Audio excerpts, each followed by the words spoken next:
ప్రేమగల తండ్రి, పరిశుద్ధులైన మా దేవ, మీకు స్తోత్రాలు తెలుసుకోవాలనుకుంటా మమ్మల్ని చేసిన స్తోత్రాలు తెలుసుకోవాలి. ఎంతో మంది లేరు, అయినప్పటికీ మీ కృపను బట్టి మీ దయను బట్టి మమ్మల్ని రక్షించి కాపాడాలని ఉదయకాలంలో పాటల ద్వారా వాటి ద్వారా మీ మా గ్రహించండి ప్రభా. దేవున మిమ్మల్ని స్థితించే భాగ్యం మాకు అనుగ్రహించుకుంటాం. పక్షులే కాదు, జంతువులే కాదు ప్రభా, మీ స్వరూపంలో చూసుకోవడం మేము కూడా మిమ్మల్ని స్థితించి ఆరాధించేటువంటి సమయం చదివించుకుంటాం. జ్ఞాపకం ప్రార్థన రావాల్సిన ఎలక్షన్ తొలగించండి. పాటల ద్వారా వాక్యం ద్వారా మాట్లాడండి, విధానం బలపరచండి. మధ్యాహ్నంలో ఉదయం శిష్యుల కొరకై మమ్మల్ని సిద్ధపరచండి. అందరినీ కూడా ప్రభావం సాధించుకోవాల్సిన నా ప్రభావం రాత్రి విషయంలో కూడా మీ చిత్తాన్ని నెరవేర్చేందుకు కూడా వస్తున్నారు. మీ చిత్తాన్ని మీ యొక్క ఇష్టాన్ని నెరవేర్చేందుకు కూడా ఉదాహరణ తెలుసుకుంటున్నాం. మీరు ఏం చేసినా కూడా మీరే చేసే దేవుడు నన్ను నడుస్తున్నారు. విధాన ప్రేమను కూడా ఆ ఆరోగ్యాన్ని కూడా చేతిగా సంతోషిస్తూ ఇవ్వండి. ఆ నొప్పులు తగ్గించిన కృతజ్ఞతాపూర్వక ఉదాహరణ తెలుస్తూ ఈరోజు మీ దాసులైన బలపరచవలసిందిగా కుటుంబాలకు ఇప్పుడు మాకు మీకు సహాయం చేయవలసిన అవసరం వస్తుంది. పాటల ద్వారా మహిమ పొందవలసింది. యేసు నామమున ప్రార్థించి వేడుచున్నాము తండ్రి. పాట పాడుతుందా? కూర్చో మాది పాట పాడుతున్నా.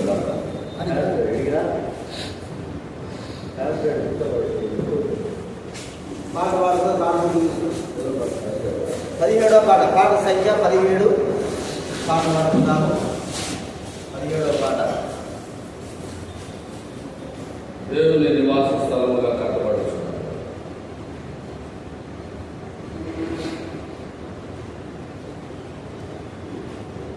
దేవుని నివాస స్థలముగా కట్టబడుచున్నాము. దేవుని ఆలయముగా నిర్మింపబడుచున్నాము. దేవుని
సిలువే నాకు శరణము నాకు రక్షణ 30 పాట. పాట సంఖ్య 30వ పాట. సిలువే నాకు శరణం. పాట సంఖ్య 30.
దేవుని వాక్యం విధానం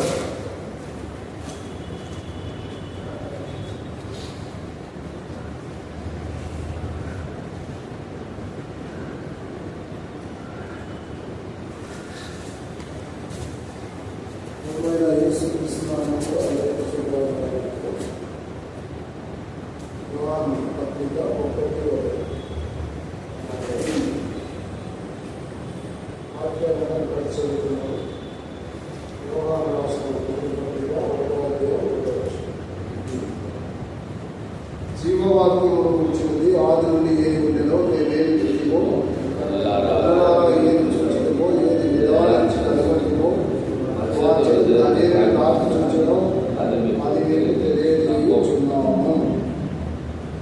ప్రార్థన కొరకై కీర్తనల గ్రంథము 24వ అధ్యాయం. కీర్తనల గ్రంథము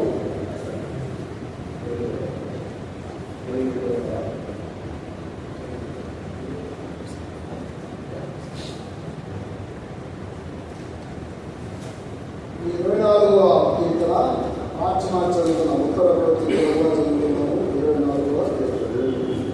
భూమిలో దాని సంపూర్ణతయు, లోకంలో దాని నివాసము యెహోవావే.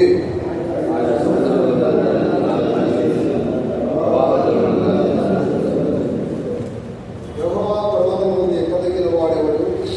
ఆయన పరిశుద్ధ స్థలంలో నిలవదగిన వాడెవడు?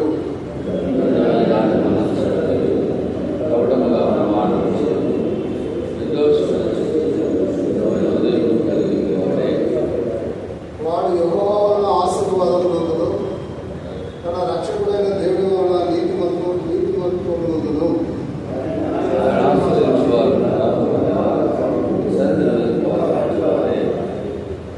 గుమ్మములారా మీ తలలు పైకెత్తుకొనుడి, మహిమ రాజు ప్రవేశించినట్లు పురాతనమైన తలుపులారా మిమ్మల్ని లేవనెత్తుకొనుడి.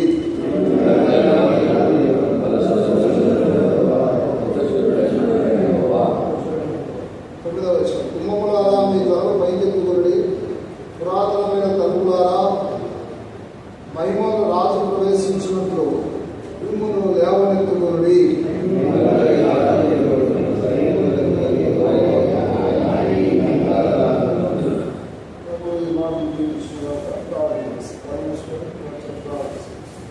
ప్రియమైన మా ప్రభువా, పరిశుద్ధుడైన మా తండ్రి, నీకు వందనములు.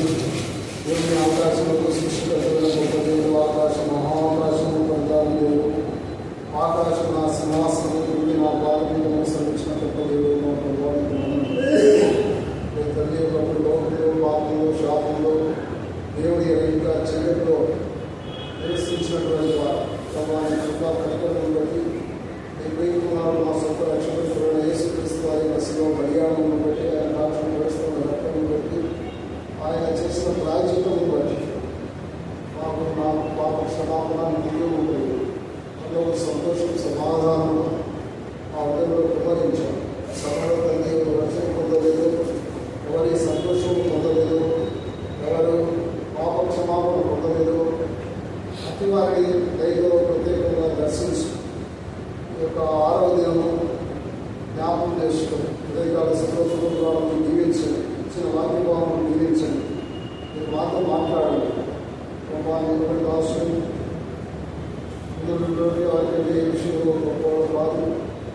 ఆయన కలిగి తాను పరిశుభ్రపరచుకు మీరు మాటలు స్పష్టంగా పలుకు సహాయం చేయండి. సమయంలో నాకు మాకు క్షేమము మేలు దయచి వందనములు తెలుసు. మా రక్షకుడు యేసు నామములో స్తుతించి ప్రార్థిస్తున్నాము తండ్రి. ఆమేన్.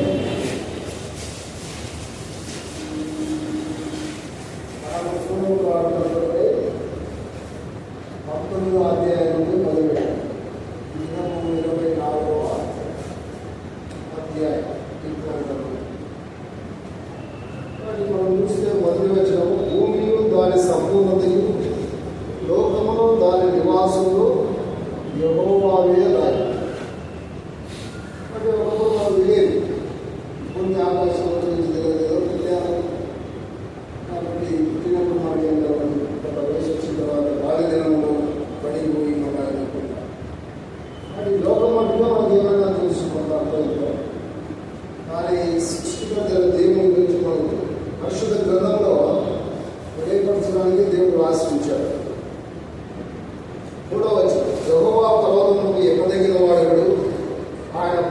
స్థలంలో నిలవదగిన వాడు ఎవడు? కాబట్టి దేవుడు నివసించేటువంటి మౌనతమైనటువంటి పరిశుద్ధ స్థలము సియోను.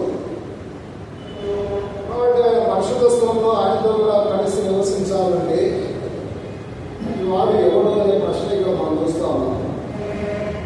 4వ వచనంలో దానికి జవాబుగా మనం చూస్తాం. చూడండి, వ్యర్థమైన దానిని మనసు పెట్టలేదు, కపటంగా ప్రమాణం చేయలేదు, నిర్దోషమైన చేతులను శుద్ధమైన హృదయము కలిగి ఉండేవాడే.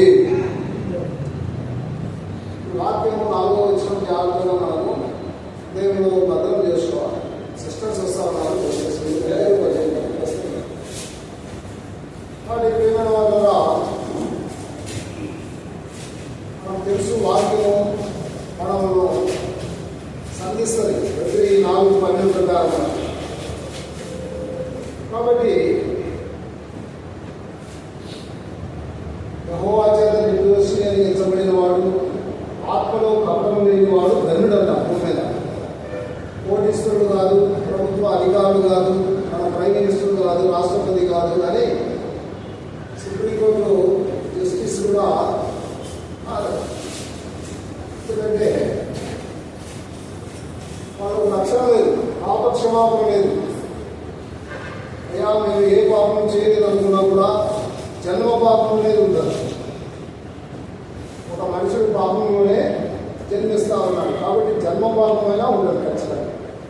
కాబట్టి చెప్పిన వాళ్ళలో ఇక్కడ ఏం రాశారంటే, వ్యర్థమైన దాని మనసు పెట్టలేదు, కపటముగా ప్రమాణం చేసి బయట వెళ్ళి లోపల చూడు దగ్గర కొత్త కొలసలు చేసినట్టు అక్కడ ఒక సామెత నేర్చుకుంటాం. లోపల కత్తులు బయటికి నమస్కారాలు, అంటే కడుపులో కత్తులు, బయటికి నమస్కారాలు. లోపల ఒకటి కత్తులు, బయటికి ఒకటి చేస్తారు. నిర్దోషమైన చేతులను శుద్ధమైన హృదయం కలిగి ఉన్నవాడే అని రాశారు. అది తెలుసు, హృదయం అనేది మోసకరమైనది, ఘోరమైన వ్యాధి కలది, దానిని గ్రహించగలవాడేవాడు. సైతాన్ వాడు ఎక్కడ మోసం చేస్తారంటే ముఖ్యంగా మన హృదయాన్ని మోసపరుస్తుంది. మన హృదయాన్ని మోసపరుస్తుంది. అది దావీదు గారు నా ధనంలో కాపురిగా ఉండడం, నా ఆలోచన కాపురిగా ఉండడం. కాబట్టి ఆయన కాపురిగా ఉంటే మన హృదయాన్ని వాడు తిప్పివేయండి. అది అక్కడ ఇప్పుడు దీనికి కాపురి ఒక వాక్యం చూసారు కదా. ఇతరులంటే ఆయన సర్వడే కూడా రాలేడు. కాబట్టి ఇంటికి వస్తాం. 5వ వాడు యెహోవా వలన ఆశీర్వాదం పొందుతాడు. నిర్దోషులు, పరిశుద్ధులు, నీతిమంతులే ఆశీర్వదించబడతారు. ఎందుకంటే దేవుడు నీతిమంతుడు కాబట్టి. మన రక్షకుడైన దేవుని వలన నీతిమంతులు ఉన్నారు. ఆయన ఆశ్రయించువారు, యాకోబు దేవా నీ సన్నిధిని వెతుకువారు అట్టివారే అన్నారు. సువార్తలో ఒక మాట రాయబడింది, ఆయన నీతిని రాజ్యము మొదలు వెతకండి, తర్వాత మీకు ఏమవసరమో అవన్నీ అనుగ్రహించబడతాయి, దేని గురించి కూడా మీరు చింతించండి అని. సూర్యుడు బ్రాంచ్ ఫస్ట్ సేవ చేయబడుతున్న దైవసేవకు ఏర్పాటులో సూర్యుడు ఆయన పిలిచాడు. లగేజ్ అక్కడ పెట్టామని పిలిచాడు. పిలిచిన తర్వాత నాకు మత్తయి సువార్తలో 6వ అధ్యాయంలో మాట, దేని గురించి మీరు చింతించకండి, ఆయన నీతిని రాజ్యము మొదట నాకు ఆ వాక్యం చదివి ప్రాణం చేశాను. ఎందుకంటే సేవ అనేది సావు అంట, సావు.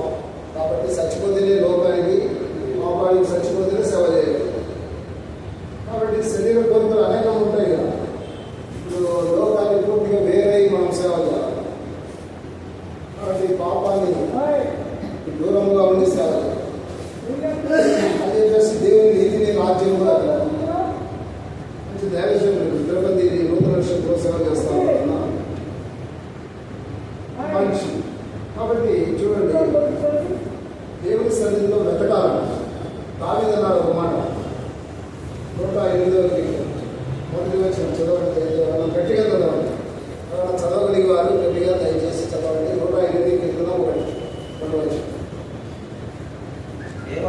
దేవా నా హృదయం నిబ్బరముగా ఉన్నది, పాడుచు స్తుతిగా నేను పాడుచు స్తుతిగానము చేశాను. నా ఆత్మ పాడుచు గానం నా ఆత్మ పాడుచు గానము చేయను. ఇది ఇక్కడ వినండి. అదే గీత. స్వరమండలమా స్వరమండలమా సితారా సితారా మేల్కొనుడి మేల్కొనుడి. వేకువని లేచెదను. నేను వేకువనే లేచెదను. జనుల మధ్య నీకు జనుల మధ్య నీకు కృతజ్ఞతాస్తుతులు చెల్లించెదను. కృతజ్ఞతాస్తుతులు చెల్లించు.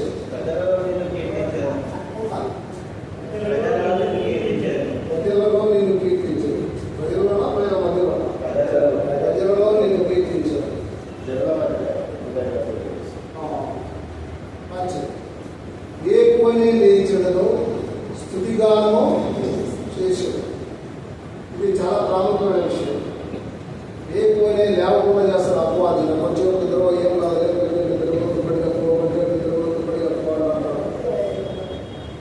నేను రాత్రి 12 కొనుక్కున్నా 5 గంటలకు మెలకు వస్తుంది.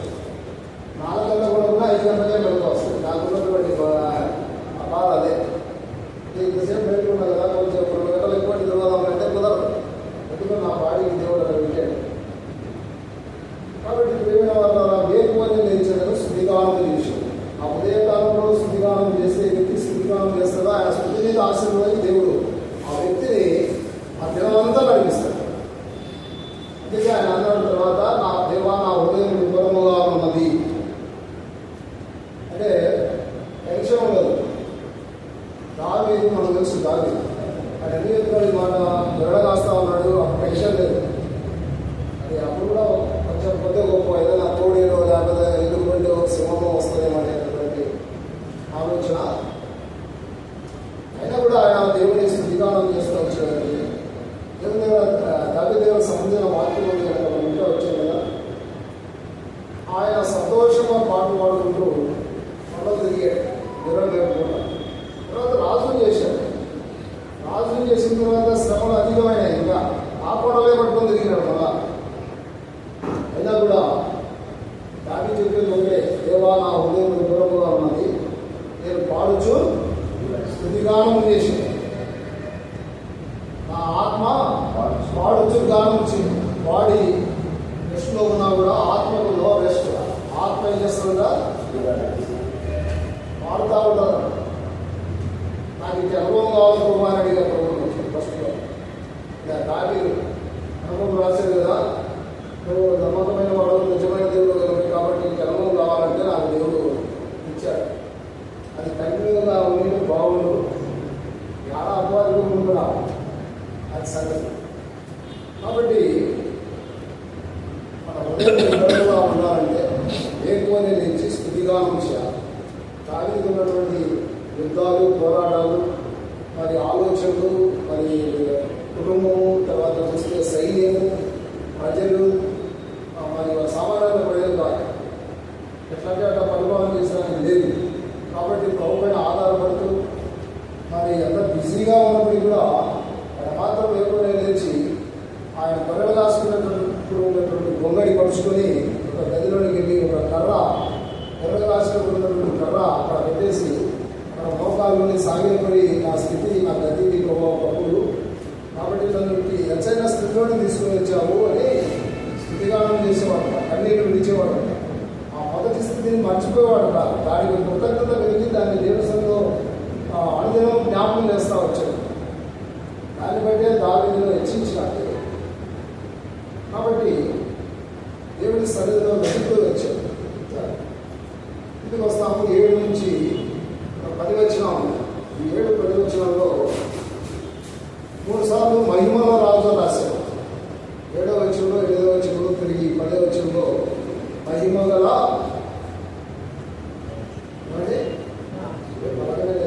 Action reaction. మహిమగల అంటే రాజు అని చెప్పాలి. నేను మహిమగల అని చెప్పాను. నేనే చెప్పాలి. వేరే అధ్యాయం కూడా ఇక్కడే ఉన్నాం కదా, 24 కదా ఉన్నాం. 3 సార్లు రాశాడు. ఏమని రాశాడు? మహిమగల రాజు.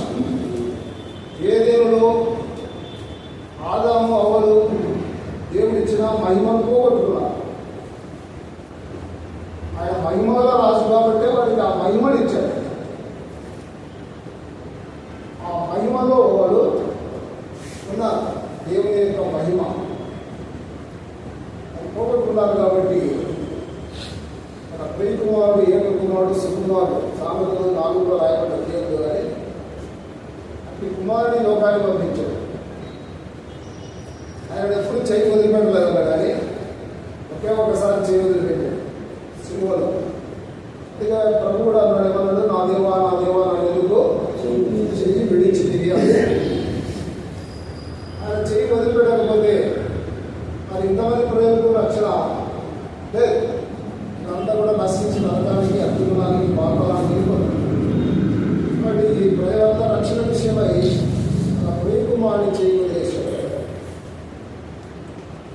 మనకు కూడా ఒకటే కుమారుడు ఉన్నాడు అనుకుంటాం, ప్రయోగంగా చూసుకుంటాం కదా. అదే విగ్రహం దేనినైనా సృష్టికర్తైన దేవుడి కంటే ఎక్కువగా ప్రేమిస్తే అది విగ్రహము. వాటి మొట్టమొదట ఎవరు ప్రేమించాలి చెప్పండి? అన్నిటికంటే ఎక్కువగా మన రక్షకుడు, మన సృష్టికర్త. రెండు విషయాలు గుర్తుపెట్టుకోండి. సృష్టికర్త, సైన్యంలో అధిపతి యెహోవా, మనకు నిర్మాణం చేసేవాడు. మనకు కళ్ళు, ముక్కు, నోరు, చేతులు, కాళ్ళు చక్కగా పెట్టాడు. మనకి సరిగా లేవు, ఆయన కావు కదా. నడవలేదు సరిగా, కొంతమంది సూపులు రకరకాల అంగవైకల్యం కలిగిన వాళ్ళగా ఉన్నారు. అది చూసినప్పుడు నాకు ఏడుపు వచ్చింది. దేవుడు ఎందుకు చేశాడు?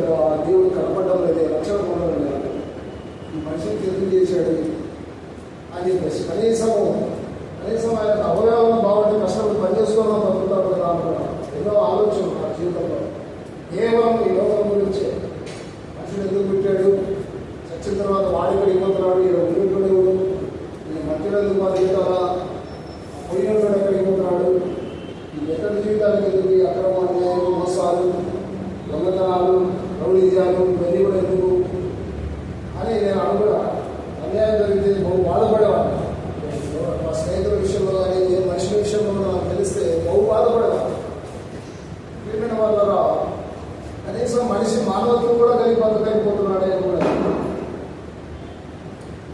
కాబట్టి పక్షులు జన్మం చదివిన తర్వాత ఈ మర్మము దేవుడు బయటపరిచాడు.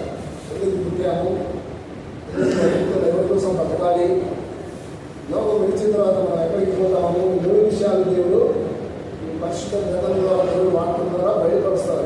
ఇప్పుడు మరణం అంటే భయం లేదు. తర్వాత ఒక నిరీక్షణ కలిగిన వాళ్ళం ఉన్నాం. ఒకప్పుడు నిరీక్షణ లేదు. కట్టెలో పుట్టడం ఎవడు చూసినాడు, ఇప్పుడు ఉన్నంత కాలంగా కట్టెగా బతికి పోవాలని. కాబట్టి ఇప్పుడైతే ప్రభుత్వం గొప్ప నిరీక్షణ ఇచ్చాడు. మన కష్టాలు, బాధలు, కన్నీళ్ళు వచ్చినప్పుడు మనము వెళ్ళి మొట్టమొదటి దేవుడికి చెప్పుకోవాలి. ఫస్ట్ దేవుడికి చెప్పుకోవాలి, ఆయన సృష్టికర్త. కాబట్టి ఆయన చెప్పుకోవాలి. చెప్పుకున్నప్పుడు ఆయన మనకు ఏదో ఒక మార్గం సులభపరుస్తాడు. మన భారములు భరించేవాడు, జీవ మార్గంలో చేసేవాడు. కీర్తనలో రాయబడ్డ 16వ అధ్యాయం, జీవ మార్గం నీవు నాకు తెలియజేసినావు అంటే ఈ సన్నిధిలో సంపూర్ణ సంతోషం ఉన్నది, నీకు ఈ చేతిలో నిత్యము సుఖము ఉన్నాయంటే. కాబట్టి ఆ మహిమను ఇవ్వడానికే యేసుక్రీస్తు అని లోకానికి వచ్చాడు. లోకానికి వచ్చిన తర్వాత మనము కీర్తన 22లో చూసాం. అక్కడ వృషభములు, సింహములు, తర్వాత కుక్కలు చూసాం. ఇవన్నీ ఏమిటి అంటే దుష్టశక్తులు, చీకటి శక్తులు, అపవాది యొక్క అనుచరులు. వాళ్ళందరూ కూడా చుట్టుకునేవాడు యేసుక్రీస్తు సిలువ వేసేటప్పుడు నవ్వుతా ఉన్నారు, నిలదా చేస్తున్నారు, ఉమ్మి వేస్తా ఉన్నారు. ఇక ప్రభు ఒక మాట అన్నాడు, తండ్రి మీరేం చేయించున్నారు, మీరు ఎరగరు కనుక వీరిని క్షమించు అని. వీళ్ళకి తెలియదు వాళ్ళు చేస్తున్నారు. వాళ్ళ లోపల వాళ్ళ అపవాది వాళ్ళ ఆ విధంగా ప్రేరేపించారు. కాబట్టి అదే చుట్టుకోవడం అంటే అదే భయంకరమైన ఘోరమైన శిలువమరణం పొందాడు. మరణించాడు, సమాధి కూడా చేయబడ్డాడు, 3వ దినం తిరిగి లేచాడు. తిరిగి లేచిన తర్వాత 40 దినాలు భూమి మీద సంచరించాడు. నన్ను నమ్ముకున్న వారికి కనబడ్డాడు. ప్రత్యక్షమైనటువంటి ఇక్కడ చూడండి, మనుషులే రావాలి, మనుషులే వస్తా ఉంటారు కానీ ఇక్కడ చూడండి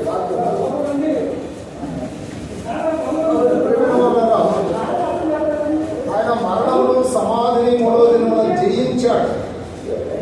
మరణము కానీ సమాధి కానీ ఆయన బంధించలేదు. భరించలేకపోయింది. రోమా ప్రభుత్వం వారు సమాజాన్ని ఇక్కడ వారిని గొయ్యి తీసి పాత పెట్టరు.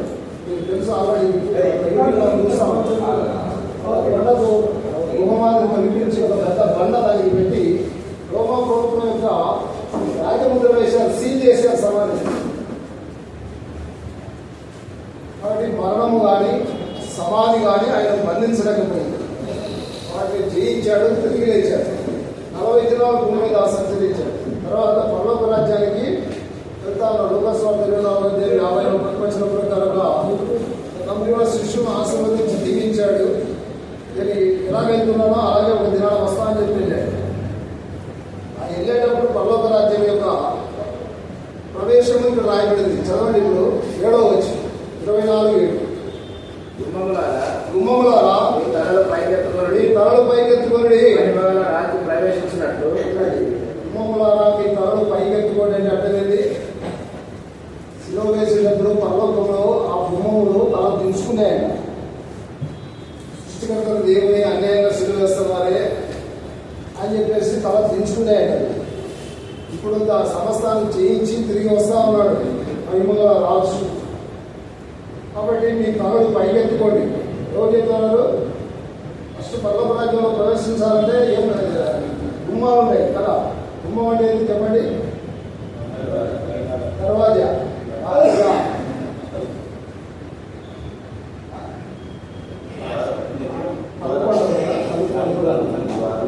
ద్వారబంధం అని కూడా మరి గడ్డిగోడలో నిర్మించినాడు. రాజులు ఏరినటువంటి అది ఎన్నాడు కట్టబడుతుంది. అక్కడ ఇండియాలోని కానీ ఇతర దేశాల నుంచి వచ్చి చూస్తారు. టూరిజం చేశారు, టూరిజం డిపార్ట్మెంట్ చేశారు. అక్కడ ఒకే దారి శత్రువులు జయించాలంటే ఆ కోపం ఒకే మార్గం. దానికి దాదాపుగా 37 తలుపులు ఉన్నాయి. ఇంత మనం ఉన్నాయి. తలుపులు ముందర 20 గుబ్బలు ఉన్నాయి. ఏరియాలతో కూడా గుర్తిస్తే కూడా ఏరియాలో తలకాయలు బద్దలు వాల్సినాయి కానీ తలుపులు మాత్రం ఓపెన్ అవ్వదు. పెద్ద తలుపులు. కాబట్టి పిల్లలు అడిగారు, నానా స్కూల్లో మీరు సార్ అడిగాడు, గడిగోడ గుమ్మం చూశారు రాదు అని అడిగాడు. నువ్వు ఎప్పుడు ఒకనాడు చూపించింది ఎప్పుడు నేను గడిగోడ కొట్టాను చెప్తుంటావా? సమయం ప్రధాని సూచించిన సమయం ఉందని చెప్పేసి చెప్పారు కదా. ప్రార్థన చేసుకుందాం అందరూ బాబు చెప్పారు. ప్రార్థన చేసుకున్న తర్వాత కూడా వెళ్ళాను. వీళ్ళ సంతోషం అంటే డబ్బులు అడిగాం, నువ్వు చూపిస్తే బాగుంటుంది, మా ఇద్దరు మేము పోయి చూస్తే ఏం ప్రయోజనం లేదు అంటే దేవుడు మాటల్లో వచ్చేటువంటి గొప్ప సంతోషం అంటే అది గొప్ప సంతోషం. ఇంటికి ఆవులని అనేకమైన విషయము ఆ సంతోషం లేదు. కొన్ని చూపించాను అప్పుడు చూపించే కొన్ని విషయాలు చెప్తా వచ్చాను. కాబట్టి ఆ గండికోట యొక్క గుమ్మము అంత పకడ్బందీగా ఆ పూర్వకాలంలో కట్టారు. ఒక్కొక్క రాయి వచ్చేసి అది దూరాలను అంటే చిన్న చిన్న రాళ్ళు. ఆ స్టూల్ ఉంది కదా, అంత పొడవు అంత హైట్ ఉన్నది రాయి. నాకు కొంచెం వెలుగు కూడా ఉంటుంది. దినాల్లో రావడం కానీ మంచి బలాలు ఆ దినాల్లో శక్తి తగ్గిపోయింది, ఆయుష్ తగ్గిపోయింది, మనుషులకు భ్రష్టు పట్టాడు కదా. కాబట్టి ఆ దినాల్లో బాగా మరి అదే ఘనంగా ఉంటే పరలోక రాజ్యం యొక్క గుమ్మములు ఎలా ఉంటాయి? గుమ్మములు తలదించుకుంటాయా? గుమ్మాలు జీవం ఉంది కదా. నేను అడిగాను ప్రభువా, చాలా రాశాడు యెషయా చెట్లతో మాట్లాడడం, స్థుతిస్తాయనడం ఇదంతా. నేను తోమాకు తర్వాత నేనేమనుకుంటున్నాను నాకు తెలిసి ఎట్లా మాట్లాడుతుంది అయితే ప్రతి లేఖనాన్ని కూడా దేవుని అడుగుతా వచ్చి అది మాట్లాడడం చూపించింది. చాలా అద్భుతమైన విషయం. ఎంతో సమర్పణ ఉండాలి, త్యాగం ఉండాలి, విశ్వాసం ఉండాలి. ఇది ఉంటే మనము అతి అనుభవంలో దేవుడు మనం ఖచ్చితంగా చూపిస్తాడు కదా. పిల్లవాడు అడుగుతాడు కదా, నాయన ఇదేంటి నాయన అంటే ఇది ఆటో రాట, నాయన ఇదేంటంటే ఇది బస్సు అని చెప్పాలి కదా. చెప్తాము లేదా? అట్లనే పనుల గురించి మనం చాలా విషయాలు తెలియదు. మన విలోకంలో కొంతవరకే చూస్తాం. ఏది అవసరమో అనేది మన తండ్రి తప్పకుండా చూపిస్తాం. ఆయన అసాధ్యమైనది ఏది కూడా లేదు. చదవడం తర్వాత గుమ్మం ద్వారా తలుపులు పైకెత్తుడి మహిమగల రాజు మహిమల రాజు ప్రవేశించినట్లు పురాతనమైన తలుపులారా మిమ్మల్ని లేవనెత్తుకొనండి. మహిమగల ఈ రాజు అలశూన్యములు గల యెహోవా, ఉదర్శనుడైన యెహోవా, గుమ్మములారా మీ తలలు పైకెత్తుకోండి. ఈ తలలు పైకెత్తుకొనండి. పురాతనమైన తలుపులారా మహిమగల రాజు ప్రవేశించినట్లు లేవనెత్తుకోండి. మిమ్మల్ని లేవనెత్తుకొనండి. మహిమగల ఈ రాజు ఎవడు? మహిమగల ఈ రాజు ఎవడు? సైన్యముల అధిపతి యెహోవాయే. ఈ మహిమగల రాజు. ఆయనే ఈ మహిమగల రాజు. నాకు ఈ రాజు అనే మాట చాలా ఇష్టం. కీర్తనలు 45:11. కీర్తనలు 45:11. ఈ రాజుని ప్రభువు అతడు నీ సౌందర్యమును కోరినవాడు. సామెతలు రాయబడింది. అది చివరిలో 30 వచనంలో, చివరి 30 వచనంలో అందము మోసకరము, సౌందర్యము వ్యర్థమని రాయబడింది. ఇప్పుడు దేవుని నమ్ముకొని కూడా వివాహం వచ్చినప్పుడు పెళ్లి కూతురు కింది పేర్లను తీసుకుంటాం. అసలు రక్షణ పొందారా వీళ్ళు? రక్షణ పొందితే అక్కడికి ఎందుకు వెళ్తున్నారు? వీళ్ళకు ఈ సత్యం తెలియదా? ఎన్నోసార్లు వాక్యం ఉంటా ఉంటారు కదా అంటున్నారు. వీళ్ళకి నమ్మండి. 1994 సెప్టెంబర్ 19వ తారీఖున దేవుడు రక్షించాడు. మూడుపుట్ల అన్నం లేదు, అంతకుముందు వేరే ఉద్యోగం లేదు, మూడుపుట్ల తిరిగేవాడు. కానీ దేవుడు అనుకున్న సమయానికి జాబ్ లేదు, ఫ్యాక్టరీ మీద పడేసాడు. రక్షణ పొందినాడమ్మా. అల్లెంతనే 6 నెలలు అల్లెంతనే పెళ్లి కుమారుడు కూడా ఆ విధంగా ఉన్నాడు అన్నమాట. సంతోషానికి అవధులు లేవు. ఒకసారి అట్లా దూరంలో ఉన్నప్పుడు అద్దం ముందు పోయి నిలబడి చూస్తే నా ముఖంలో ఉండే వెలుగు, ఆ మహిమ నాకే ఆశ్చర్యం వేసింది. ఆయన ఆశ్చర్యకరుడు, ఆలోచనకర్త, బలవంతుడైన దేవుడు, నిత్యుడకు తండ్రి, సమాధానకర్తయగు అధిపతి. నిత్యుడకు తండ్రి, భూసంబంధమైన తండ్రి కంటే మొదటివాడు. ఆయన నిత్యుడకు తండ్రి. ఆయన మనకు రూపమును ఏర్పరిచిన వాడు. తల్లి గర్భంలో పిండంగా రూపింపబడకముందే. కాబట్టి ఆయన కోరే సౌందర్యము అది స్థిరంగా ఉండేది, పర్మనెంట్గా ఉండేది. మనం చేసుకునే డెకరేషన్స్ కొంచెం సేపు ఉంటాయి. మనం ఒకసారి తిమ్మతప్పుడు చాలాసార్లు చెప్పేవాడు, కరెంటు పోయిందంట, పెళ్లి కూతురు ఫ్యాన్ కదా, అది అంతా మొత్తం చదవమని కాలిపోతే పిశాచి కంటే వికారంగా తయారైందంట పెళ్లి కూతురు. అసలు పెళ్లి కూతురు అంటే ఎలా ఉండాలి చెప్పండి? దేవుని యొక్క మహిమ ప్రకాశిస్తూ ఉండాలి కదా. పెళ్లి ప్రారంభం పెళ్లితో ప్రారంభం, ముగింపు ఆయన పెళ్లి కుమారుడు. మధ్యాకాశంలో పెళ్లి, మన సంఘము పెళ్లి కుమారుడు. ఇప్పుడు పెళ్లి కుమారుడే మహిమతో ప్రకాశిస్తూ ఉంటే ఆయన చేసుకునే పెళ్లి కుమార్తె ఎంత ప్రకాశం ఉంటుంది కదా. కాబట్టి ఆయన ఇచ్చే సౌందర్యం అది శాశ్వతమైన. ఎట్లా వస్తుంది దీనికి సౌందర్యం? ఎట్లా వస్తుంది అంటే చెప్పాను కదా, దావీదు వేకువనే లేచి స్తుతిగానము చేశాడు. ప్రతి దానికి దేవునికి కృతజ్ఞతాస్తుతి చెల్లిస్తే మీకు దేవుడు ఇచ్చే అందము, సౌందర్యం వస్తుంది. కాబట్టి అవి స్థిరమైనవి, శాశ్వతమైనవి. యోగమైనా పరమందైనా గుర్తుపెట్టుకోండి. ఒకసారి ఈ మధ్య నా సూర్యుపేటలో బ్రష్ వచ్చింది, కొత్తది బ్రష్ ఇచ్చితే పేస్ట్ ఇచ్చానంట. ఎవరో అన్నారు, ఆ సమయానికి లేకపోయారు. బ్యాంక్ కూడా వచ్చి కాల్ చేద్దామన్నా, ఇచ్చారు తిరిగి శృతి చెల్లిద్దామన్నా. నా కథ తెరవబడ్డాయి. బ్రష్కు పేస్ట్ కూడా కృతజ్ఞత శృతి చెల్లించారు. ఇచ్చిన వారికి జీవించమని ప్రార్థన చేశారు. నేర్చుకునే విషయాలు చాలా ఉంటాయి. ఇప్పుడు మా అంతా పరిపూర్ణం కాదు, నేను కూడా నేర్చుకోవడానికి చాలా ఉంది. కానీ సందర్భం వచ్చినప్పుడు నేను చెప్తున్నాను. మరి ప్రతి విషయంలో కృతజ్ఞతాస్తుతి చెల్లించండి, ఇది మీ విషయంలో దేవుని చిత్తము అన్నాడు. దేవుని చిత్తం దేవుని వాక్యంలో రాయబడింది. మనం సులువుగా చెప్పేస్తూ ఉంటాం. ప్రభుత్వం వచ్చినా ప్రభు చిత్తం అయితే చూద్దాం అని అంటూ ఉంటాం. నేను ప్రధానికి దేవుని చిత్తం అయితే చూద్దాం అంటాం. దేవుని చిత్తం కనిపెట్టేది లేదు, దేవుని చిత్తం తెలుసుకునేది లేదు. ప్రభు చిత్తం అయితే చూద్దాం అన్నా. అది పైకి, లోపల ఒకటి ఉండాలి. నచ్చలే, ఈ అమ్మాయి నచ్చలే అంటే అబ్బాయి నచ్చలే. నిజంగా సమాధానం పడిపోయి దేవుని దగ్గరికి ఎంత సాగిలో పడిపోయి తప్పకుండా దేవుడు ప్రేమపరుస్తుంది. వీళ్ళ అనుభవపూర్వకమైనటువంటి జీవితాలు ఓరల్ కాదు, ప్రాక్టికల్ ఓరల్ రెండు ఉన్నాయి. కాబట్టి అనుభవం కావాలి ప్రభుత్వం. మరి అటు అనుభవాన్ని మనం సంపాదించుకోవాలి. కాబట్టి ప్రియమైన వాళ్ళ చూడండి, 1 తిమోతి 1:17.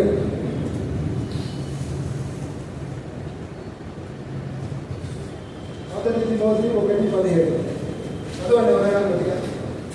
యవనస్తులు బలవంతులు వాళ్ళయ్యా, యవనస్తులు సకల యుగములలో రాజై ఉండి అక్షయుడు చేయము కాని వాడు, అదృశ్యుడు అద్వితీయుడు. అక్షయుడు ఒకటి, చేయము కాని వాడు రెండవది. అదృశ్యుడు భౌతిక సంబంధం నేత్రాలకంత సులువుగా కనబడేవాడు కాడు.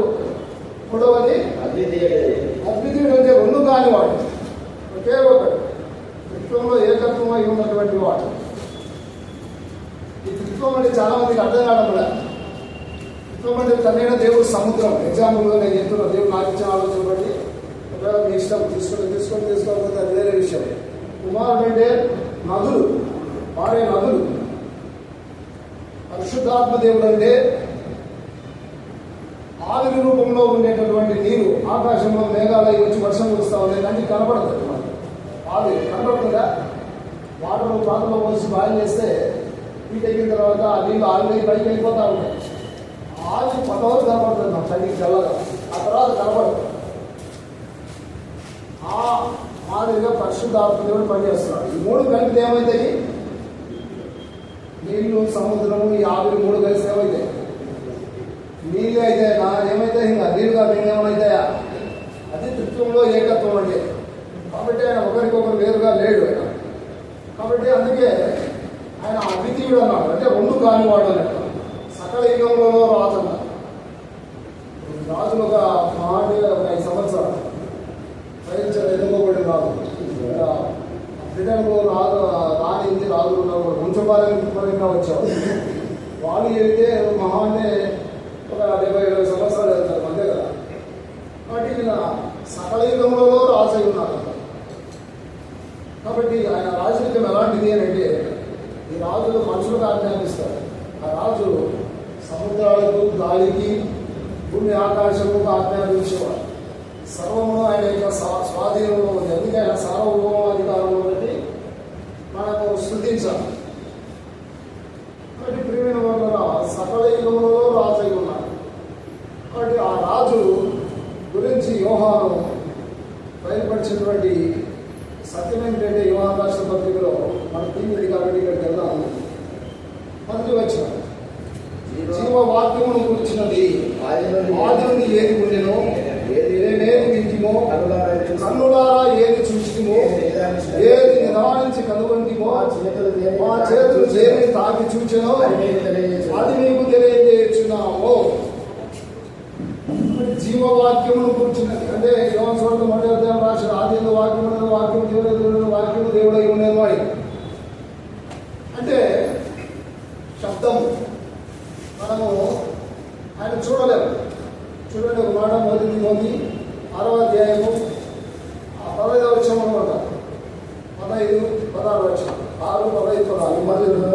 అయ్యా, శ్రీమంతుడు అద్వితీయుడు సర్వాధిపతి ఆ సర్వాధిపతి కాలంలో ఎందు ఆ ప్రత్యక్షతను కనపరచును. ఆ సర్వాధిపతి రాజులకు రాజును ప్రభువులకు ప్రభునై ఉన్నాడు. సమీపింపరాని తేజస్సులో ఆయన మాత్రమే నివసించుచు. వసించడం అంటే నివసించడం. అమరత్వము గలవాడై ఉన్నాడు. మనుషులలో ఎవడనూ ఆయనను చూడలేడు. ఆయనకు ఘనతయు శాశ్వతమైన ప్రభావం కలిగి ఉండదు.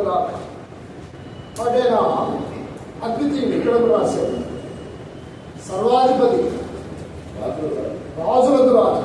అక్కడ ముఖ్యమైన మాట ఏంటంటే సమీపింపరాని తేజస్సులో నివసించేటటువంటి వాడు. సమీపింపరాని తేజస్సు. సూర్యునిలో ఇది మనం ఎవరికి పోలేదు, మన సైంటిస్టులు కనిపెడతా ఉన్నారు. శాటిలైట్ పంపించాలి, కానీ ఇంకా సక్సెస్ కాలేదు. ఆ టెంపరేచర్ తట్టుకునేటటువంటి మెటీరియల్ ఇక్కడ తయారు చేయాలి, అప్పుడే అది అక్కడ జరగాలి. కాబట్టి ఆ సూర్యుడు ఇక్కడ పెట్టాడు. నీతి సూర్యుడు. కాబట్టి ఇక ఈ సూర్యునే సరిగ్గా చూడలేకపోతున్నాం, సమీపించలేకపోతున్నాం అంటే ఆయన గురించి చెప్పకపోయినా ఒక చిన్న సాక్షి వ్యక్తి ఆయన ముగిస్తాను. ఒక ఆయన మిలిటరీలో పనిచేస్తా ఉంటే అది ఎప్పుడైనా కూడా అక్కడ నుంచి వాళ్ళ జీపు ఉంటాయి కదా, మిలిటరీ జీపు మీరు చూసింటారు. రిటైర్డ్ అయినాక అదే పనిగా తయారు చేయించుకుంటారు వాళ్ళు పోగొట్టుకోలేక.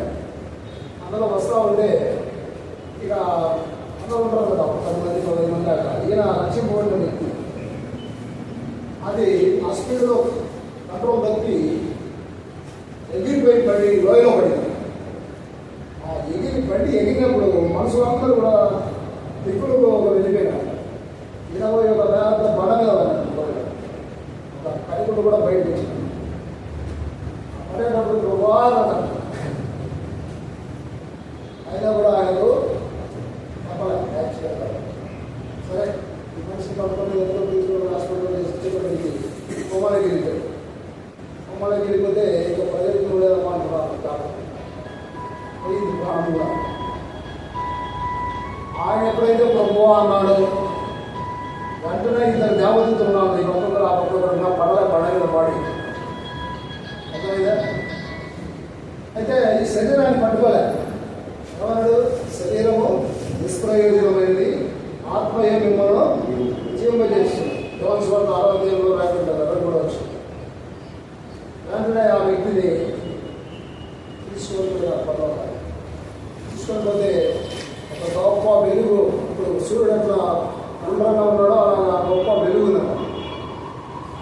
తీసుకొని పోయేటప్పుడు చూసి అయ్యా ఏంటిది ఆ వెలుగు గుండ్రముగా ఉంది అంటే, ఆయన సైన్యం గణపతి యెహోవా అన్నారు. నాకు అర్థం కాలేదండి అసలు. అయితే అప్పుడు ఆ వెలుగులో ఒక హస్తం బయటకు వచ్చినాడు. అప్పుడు నేను నమ్మి ప్రభువా అన్నాను. ప్రభువా అని బయట చూస్తే అప్పటికి బాడీ హాస్పిటల్లో ఉంది. తర్వాత వాళ్ళందరూ వచ్చి భార్య పిల్లలందరూ వచ్చి క్యాంపస్లో ఉంటారు. వాళ్ళు బాడీ మీద పడి కొని ఏడుస్తూ ఉంటారు అని చెప్పేసి ప్రభుని అడిగాడు. అడిగితే పర్మిషన్ ఇచ్చాడు తిరిగి అని చెప్పేసి. మరి బాడీ సంగతి ఏంటన్నాడు. చూసుకుంటూ వెళ్ళాలన్నాడు. సరే అని చెప్పేసి కొంచెం వచ్చారు. ప్రాణం వచ్చేటప్పటికి అందరూ భయపడిపోయినారు. సాక్షి అందరంటే ఒక సత్యం బతికితే ఎవరున్నారు దగ్గర సామాన్యంగా. కాబట్టి అప్పుడు చెప్పాను డాక్టర్ చేయవలసిన సర్జరీ చేయండి, తక్కువలో బతుకుతామని దేవుడు నాకు చెప్పాడు. అది ఈ సంగతి చెప్పాడు డాక్టర్. అక్కడ రక్షణ పొందాడు. సంగతి ఎంత గొప్ప విషయం అంటే నిజంగా ఇలా దేవుడు ఉన్నాడు, మన పిల్లవాడు అనువాడు ఉన్నాడు. చూడండి, జీవవాక్యము గురించిన ఆది నుండి ఏది ఉంటేనో మోస ప్రత్యక్షమైనప్పుడు నేను ఉన్నవాడు అనువాడనై ఉన్నాను అన్నాడు. ఏది వింటిమో చెవుడు గల వాడు వినుడుగా కానీ రాయబడేది అని నేను చూపించాను. రెఫరెన్స్ సంబంధం లేదు కాబట్టి. తర్వాత 3వ విషయానికి వస్తాం. కనులారా ఏది చూపించితేమో ప్రభువును చూడాలని ఆశ ఉంటే ప్రభు ఇప్పుడు కూడా ప్రత్యక్షంగా కనబడతాడు. ఇది సజీవుడుగా శరీరధారిగా గాయాలు ఉన్నాయి. చూశాను, అడిగాను, చూశాను. కాబట్టి ప్రభువును చూడొచ్చు, నో ప్రాబ్లం. ఆయన అన్ని సాధ్యమే కాదు. తర్వాత 4వ విషయం ఏది నిదానించి అది కూడా యోహాను సువార్తలో ఆయన అతి మాట మనం కనుగొనామని అక్కడ ఉంది. కాబట్టి ఇది అందరూ కనుగొనలేదు. సైంటిస్టులతో పరీక్ష చేస్తా ఉన్నారు. దాని కొరకు దీని కొరకు స్పేస్ షెడ్యూల్లో కూడా పోయి పరీక్షలు చేస్తూ ఉన్నారు. కాబట్టి ఎన్ని పరీక్షలు చేసినా కూడా దేవుని కనుక్కోలేకపోతా ఉన్నారు. అది విషయం. అందుకే స్వార్థంగా వెళ్తే ఒక సర్వలోకం సంపాదించుకొని ప్రాణం పోగొట్టుకునే ప్రయోజనం జీవితాంతం నిత్య నరకమే కదా అని రాయబడింది. మా చేతులు దేనిని తాకి చూచాను. ఈ అనుభవం నేను సేవ మీటింగ్ వెళ్ళినప్పుడు సిస్టర్ ఒకటే ఉంది. పైగా వెళ్ళడం వచ్చింది. ఇక చచ్చిపోతామని అనుకున్నాను. అర్ధరాత్రి కూడా 2 పిల్లలు ఉన్నారు. అప్పుడు వాళ్ళు చెప్తే వాళ్ళు చూసి ఏంటి మమ్మీ ఇంకా టెంపరేచర్ చెప్తే ఎట్లా అనుభవించుకున్నాను అంటే పొద్దునే దేవుడు రాడు, దేవుడు ఒకవేళ వస్తే వచ్చాను, దేవుడు తీసుకొని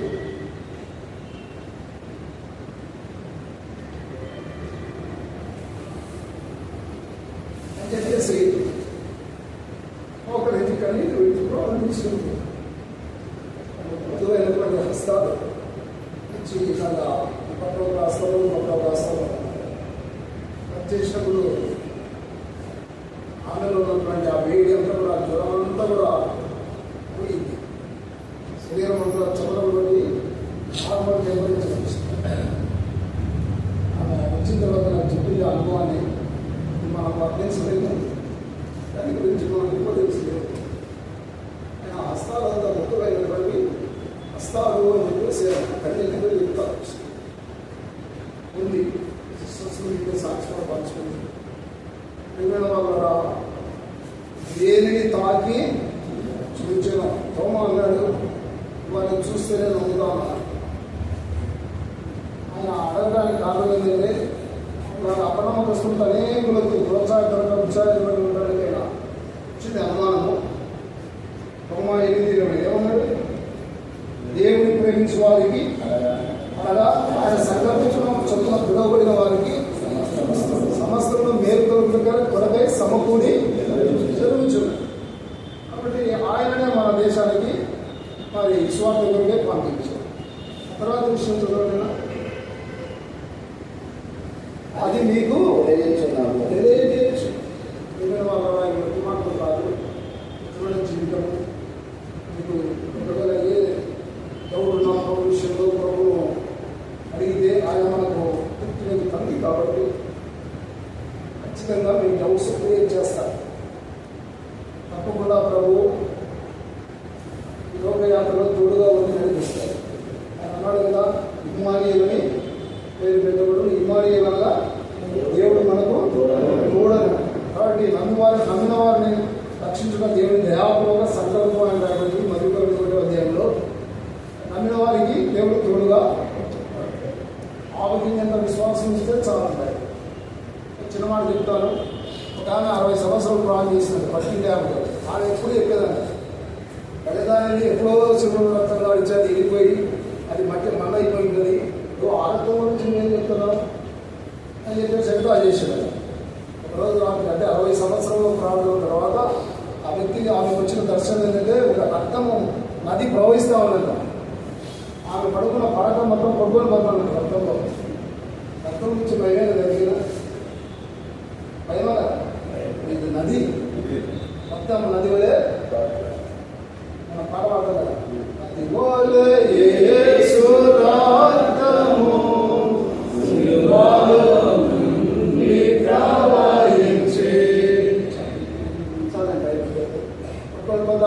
దగ్గర పోయి పిల్లవాళ్ళు అదే దర్శనము, అదే ఉండిపోయి లేచుకోవడము, అదే అయిపోయింది. పిల్లవాడిని వెంటనే వచ్చి కలుపుతుంది తల్లి తీసిన కేవలం ప్రేక్షణ చదువు పట్టుకున్నాడు. అంటే తీసుకొచ్చి ఏమంటే ప్రార్థించే సంగతి చెప్పినాడు. చెప్తే మోదరించి దేవుడిని దర్శించాడు. ఈ పాపం ఒప్పిస్తాను, ఒప్పుకో, నమ్ము అని చెప్పేసి ఎప్పుడైనా నమ్మని చెప్పేసి ప్రార్థన చేస్తే ఆమె హృదయం తేలిగైపోయింది. పాప భావం కలిగిపోయింది. గొప్ప రక్షణ పొందింది. ఒక పాప రక్షణ పొందే పరలోకంలో గొప్ప సంతోషం. కాబట్టి ఈ రాజుని ప్రభు అతని సౌందర్యమును కోరినవాడు. బలము, జ్ఞానము, ఐశ్వర్యము, ఆశీర్వాదము, దీవెనలు ఇవన్నీ కూడా ప్రభు దగ్గర ఉన్నాయి సమృద్ధిగా. 10 కోట్ల మంది నమ్ముకుంటే తక్కువైపోతుంది. ధనాగారం అనుకోవాల్సిన అనుమానమే లేదు. ఆయన శ్రీమంతుడు అన్నాడు. శ్రీమంతుడు అంటే ఉన్నవాడు, సమస్తము కలిగి ఉన్న చోట. దేవుడి మాట దీవించిన కాక ఖచ్చితంగా ప్రార్థనాపూర్వకంగానే ప్రభు సమీపం వెళ్తాము. ఆ పూర్వీకులు తపస్సు చేసి హిమాలయ పర్వతాల్లో దేవుని చూడాలని మరి వాళ్ళు సన్యాసులై అట్లా దేవుని చూడలేక ఇటు సంసారం చేయలేక పెళ్లి చేసుకొని అంతర్మధ్యాహ్న వాళ్ళు ఉన్నారు. సూక్ష్మ మోక్షం ఏంటంటే ప్రార్థన. ప్రార్థన ద్వారానే ప్రభు సమీపంగా మనం వెళ్తాం. వెళ్ళినప్పుడు దేవుని సంతోషము, దేవుని ముఖదర్శనము ముఖాముఖిగా మనం చూస్తాం. మోసే చూశాడు, మోసే దీన్ని చూశాడు. మనం ముఖాముఖిగా దేవుని ముఖాన్ని చూస్తాం. కాబట్టి అది కావాలంటే ప్రార్థన ఆయుధం. నేను ఇవ్వలేము, దేవుడు ఒకే ఒకటి ఇచ్చాడు. అది ప్రార్థన. రెండవది స్థుతి, దేవుడు చేసిన పద్ధతులకు స్థుతి. కాబట్టి 2 విషయాలు 2 ఆయుధాలు మనం ఉపయోగించుకొని దేవుని యొక్క సారూప్యంలోనే మనం వెళ్ళవలసిన వారంగా మనం దేవుడి కొద్ది మాట తీర్చు. ప్రార్థన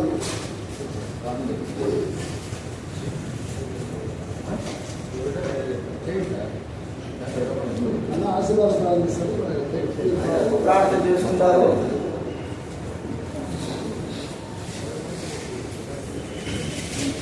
పరలోకమందున్న తండ్రి, పరిశుద్ధుడైన మా దేవ, మీకు కృతజ్ఞతలు చెల్లిస్తా ఉంటున్నాం. ఈరోజు మా స్తోత్రాలు తండ్రి. సోమవారం శుక్రవారం కూడా శుక్రవారం సాయంత్రం కూడా ప్రభావం నుంచి ఒక కాపాడి భద్రపరిచారు. అపవాదం సార్ ప్రభావ మరి ఎన్నో కార్యం చేసినప్పటికీ మీరు గొప్ప దేవుడు, మీ మహిమను చూపించిన దేవుడు. ఈరోజు కూడా శైలిలో చేస్తాం. ఈరోజు కూడా ప్రభావ మీ వాక్యం ద్వారా మాట్లాడుకోవడం ద్వారా మాట్లాడుతూ కుటుంబం ద్వారా మీ కాళ్ళు పైకెత్తి నిజంగా తండ్రి, మీ గొప్పతనం, మీ మహిమ, మీ యొక్క ప్రభావం మరి గొప్పదర్శనం మాకు చూపించాలని ఇష్టపడిన దేవుడు ఆశ్రయిస్తారు. జీవించాల్సి వచ్చాడు, కనికరించాడు, కుటుంబాలతో సహాయపడ్డారు. ప్రభావించినటువంటి ప్రభావ ఎవరైతే నిర్ణయించున్నారో ప్రభావ వారితో మాట్లాడవలసిన చూస్తున్నాం. ప్రభావం చూపించాలి. స్థలం అక్కడ ప్రభావం మీరు చూపించండి. ప్రభావ కొన్ని ఆత్మ రక్షించిన ఆయన అక్కడే అన్ని విధాలుగా మీరు సహాయం చేసుకోవచ్చు. ప్రత్యేకంగా ఆయన అక్కడే మనం చేసే పిల్లలైన వారు కూడా ప్రోత్సహించిన ఆయన ధ్యానం కనికరించవలసిన అవుతుంది. ప్రభావం తెలిసి ఈ రోజంతా కూడా మీ సన్నిధి కాబట్టి రేపు కూడా మీరు సహాయం సేవ చేస్తూ రావాల్సిన తీసుకురండి. వచ్చిన వారి మళ్ళీ స్తోత్రాలు స్తుతులు చెల్లిస్తూ యేసు నామమున మరి వాతావరణంతో మనం స్వాగతించుకోవాల్సింది. యేసు నామమున ప్రార్థించడి వేడుచున్నాము తండ్రి.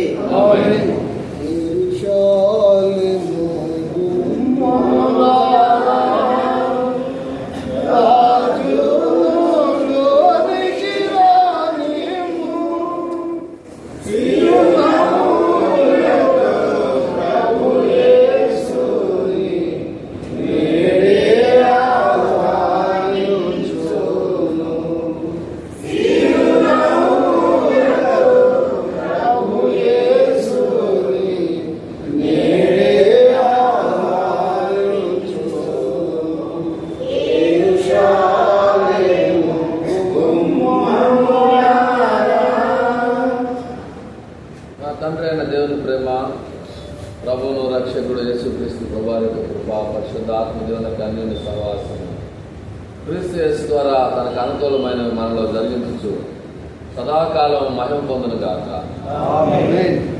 దయచేసి గమనించండి, అక్కడికి వెళ్తే అందరికీ టిఫిన్ రెడీ చేశారు. అక్కడ టిఫిన్ అయిపోయిన తర్వాత మళ్ళీ ఎక్కడికి వస్తే ఇక్కడ పగల మీటింగ్ ఇక్కడే జరుగుతుంది. అందరూ అక్కడికి వెళ్తే టిఫిన్ అరేంజ్ చేస్తారు.